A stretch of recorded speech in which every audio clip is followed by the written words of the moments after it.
Embryonic development is a complex and dynamic process that involves a series of intricate cellular and molecular interactions.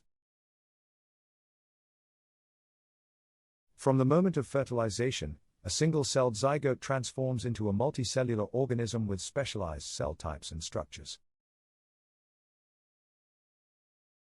This process is controlled by a complex network of genetic and epigenetic regulation, and is sensitive to both intrinsic and extrinsic factors.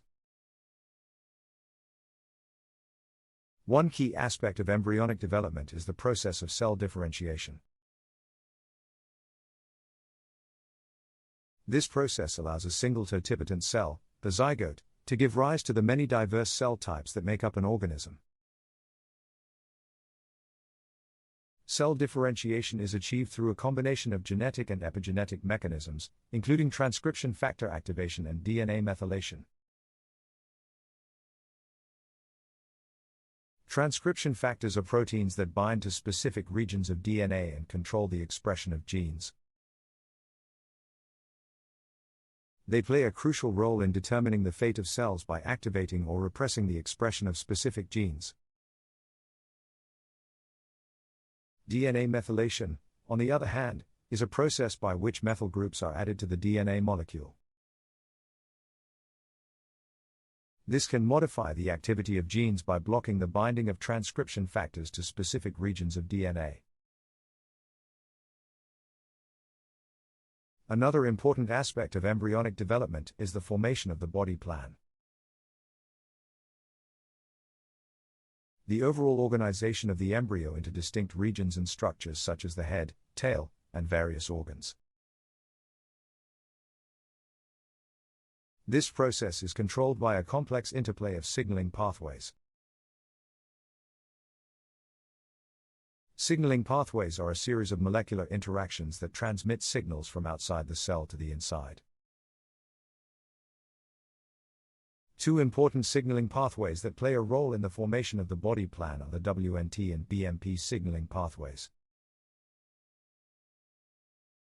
These pathways help to establish the anterior, posterior, and dorsal ventral axis of the embryo, respectively. The WNT signaling pathway is involved in the formation of the head and tail regions, while the BMP signaling pathway is involved in the formation of the dorsal and ventral regions. The formation of the embryonic vasculature is also a critical step in embryonic development. The vasculature, which includes blood vessels and the associated cells, is essential for the delivery of oxygen and nutrients to the developing organism. The process of vasculogenesis and angiogenesis, the formation of new blood vessels from precursor cells, is regulated by a variety of molecular and cellular cues.